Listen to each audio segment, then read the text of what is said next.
Hello and welcome to this month's Designer Debrief. This is where I tell you all of the luxury fashion news that is really worth knowing about, okay? None of the stuff that's wasting your time. We're gonna go through fashion news, new launches, collaborations, drops, hot products people are talking about. Guys, if you're new here, my name is Cassie and I'm a self-diagnosed luxury addict. I put out videos on Mondays, Wednesdays and Fridays, so if you like luxury fashion, then you're probably gonna love it here. So head on there, subscribe, turn on the bell, become a member of our luxury addicted family. When are we going to rehab? Never. Starting it off with luxury news. You know I've got to start off every video updating you on the creative director musical chair as the game continues. Jonathan Anderson officially leaving Loewe. He has been there for around 10 years and we've been talking about this. We know that the rumours are circulating.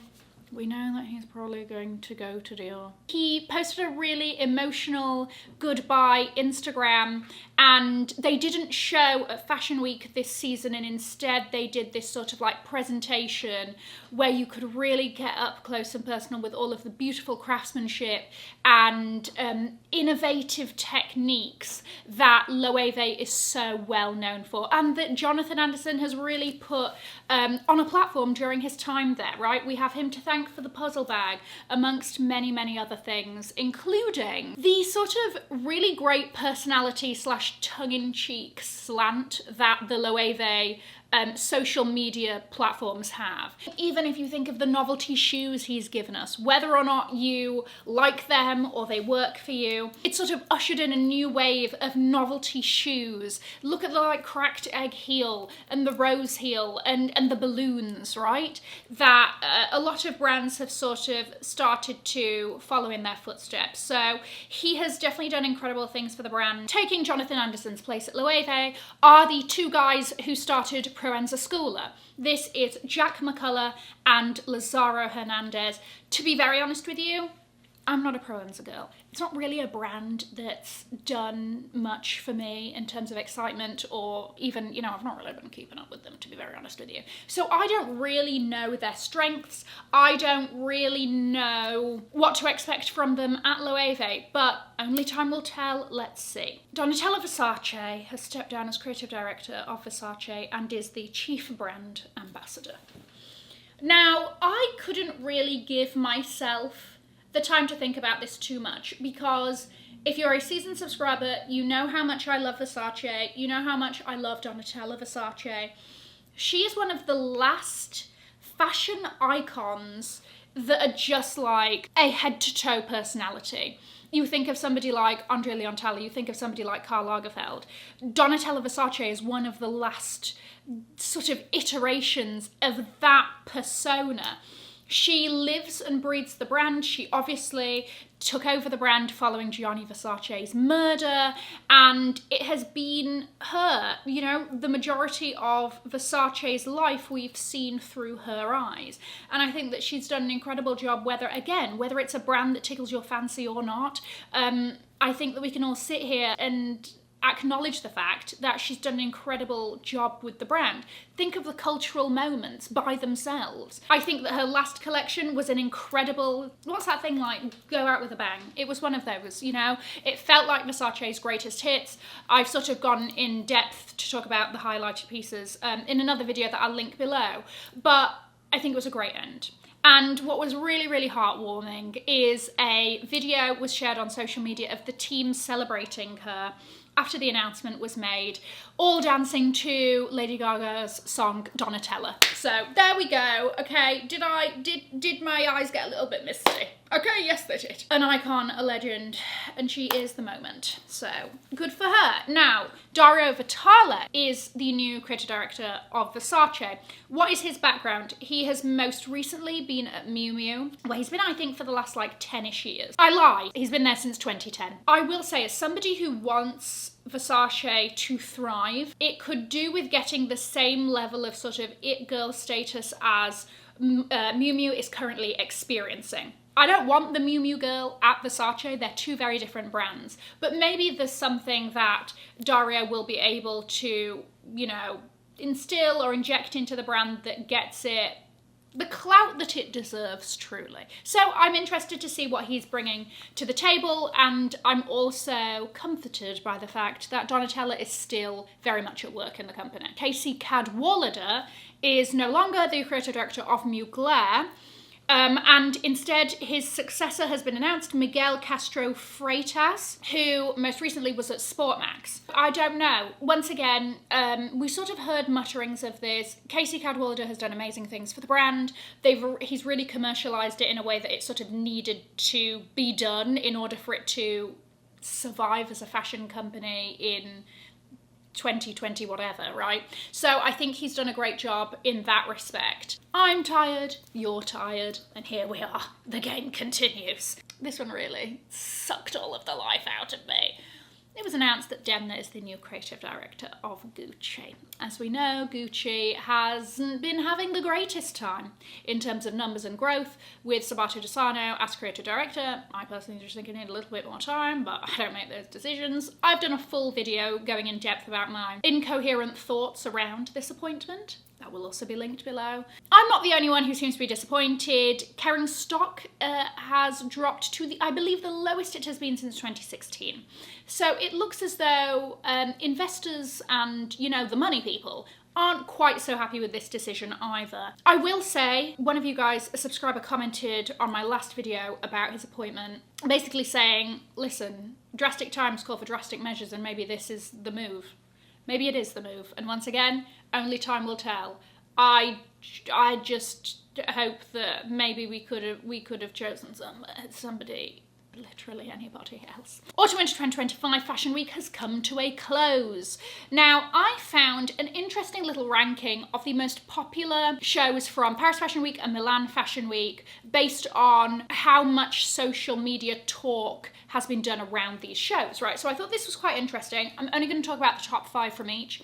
Milan Fashion Week, we had Fendi, obviously their 100th year birthday, clap, clap, clap, blah, blah, blah, blah, make a wish, good for them. So obviously that was going to cause a lot of chatter.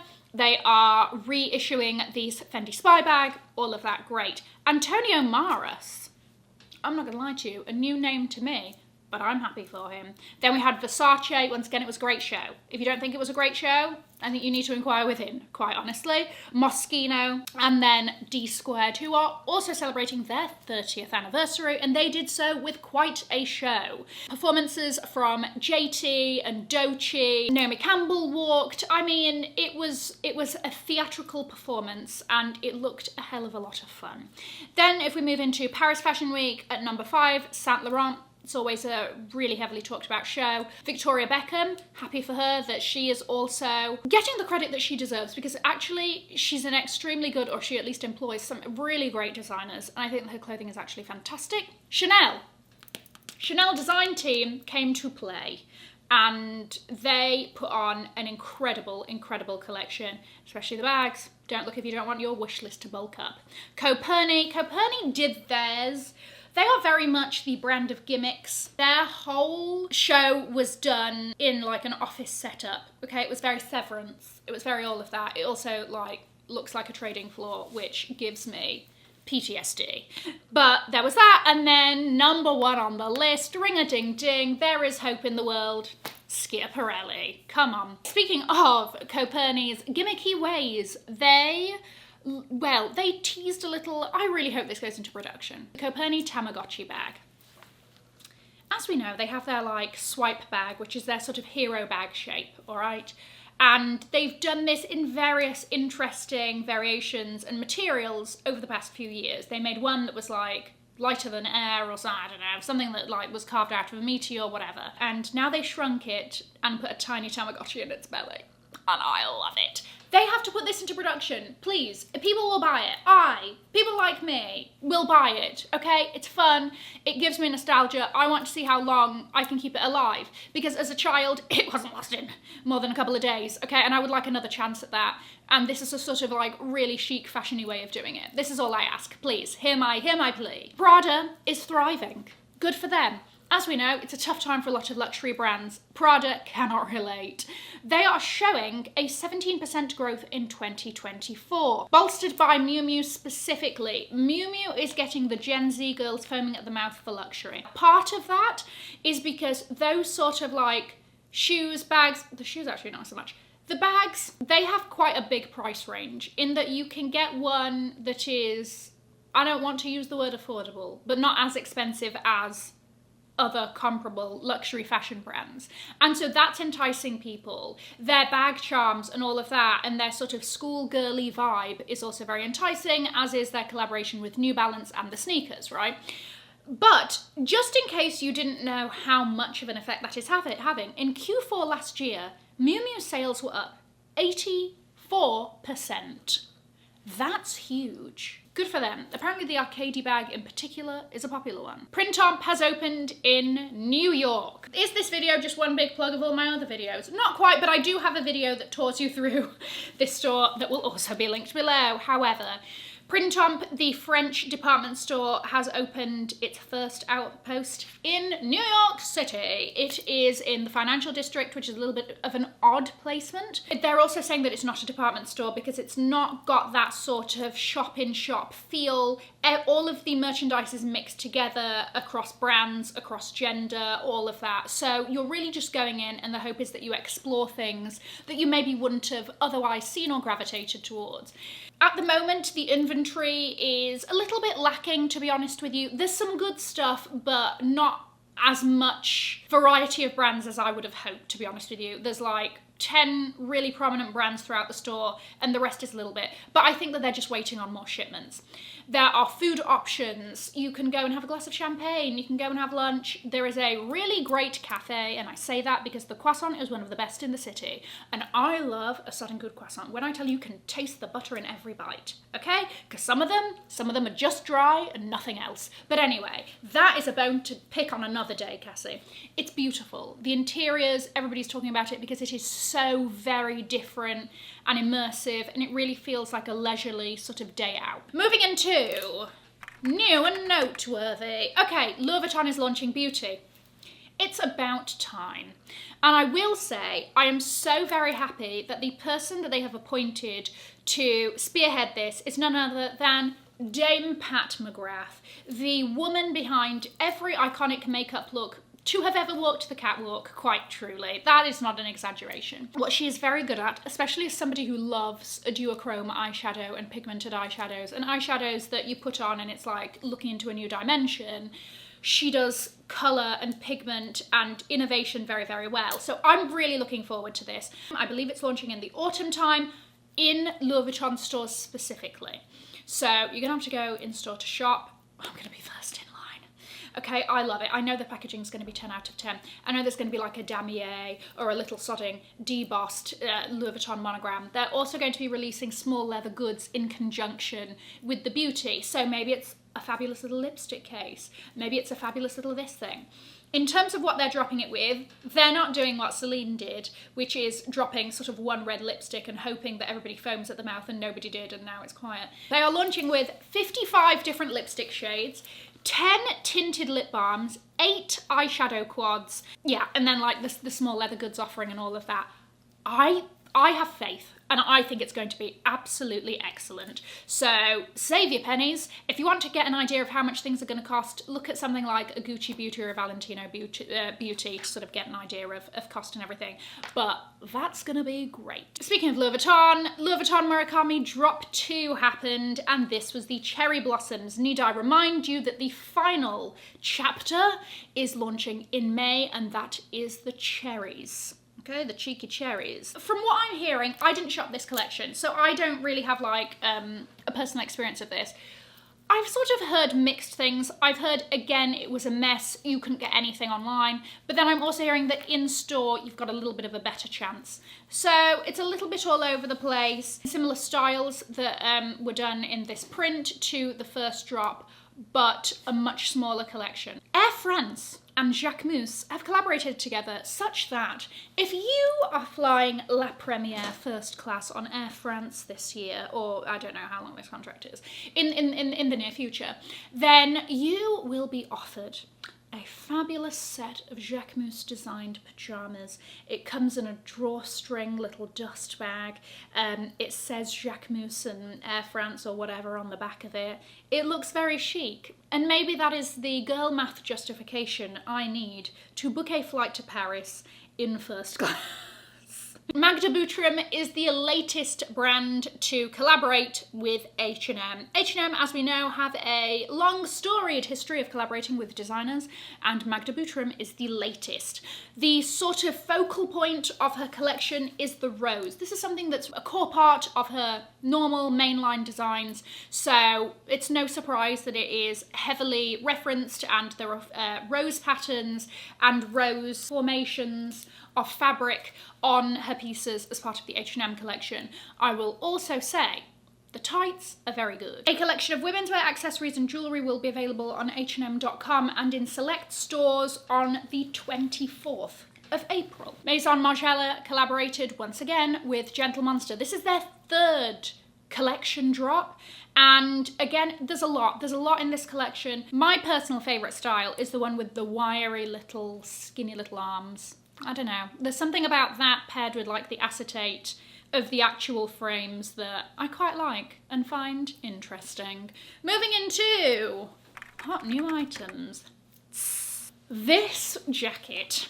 It is rare that a piece of clothing goes like really viral, especially one that's this expensive, but I do have like a little workaround here, so stick with me. This is the Loewe gathered jacket. It is made of plush, soft leather, and they released a video showing how it's made and the sort of details that go into the gathering behind at the back of the jacket that is all sort of closed off with the little Loewe patch, right? It's beautiful, it drapes fabulously, it's sort of everything that a quintessential piece of Loewe ready-to-wear under Jonathan Anderson is, you know? It pushes the boundaries, but in a wearable way. Fabulous. It's also all sold out. Yes, this $6,000, £4,500 jacket is all sold out.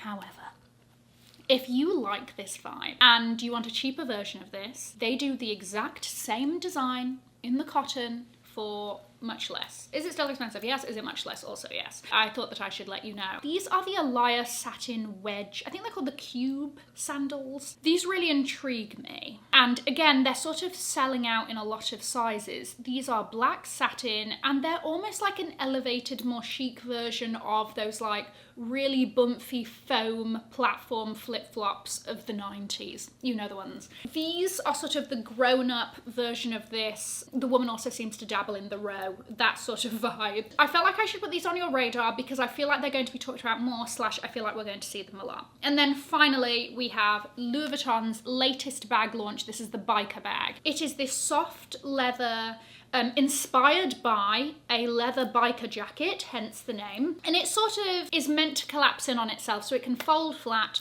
for packing and whatever. I don't know. Listen, I like that. I like that it implies that the leather is also very soft. Comes in 3 sizes. There's like a nano, a small, and like a regular medium sized. It comes in all black or a sort of grey and black, but the grey sort of, is it just me or does it look like an elephant's knee? Sort of. This I would put in the same category as something like a Chloe Paddington bag. I don't quite know why, but it's sort of that, you know, like it's a little bit effortless, sort of a little bit edgy. It's also very different from what I've seen Louis Vuitton release recently, and for that, I'm quite, like, I'm happy that it's something a little bit more refreshing. Question mark, what do you think of this bag? Let me know your thoughts on this month's fashion news. I'm going to leave a link to another video over here in case you haven't already seen it. Have an amazing morning, afternoon, or evening wherever you are. And in the words of my father, if you've enjoyed it, tell your friends. If you haven't, keep your mouth shut. I'll see you in my next video. Mwah. Bye, guys.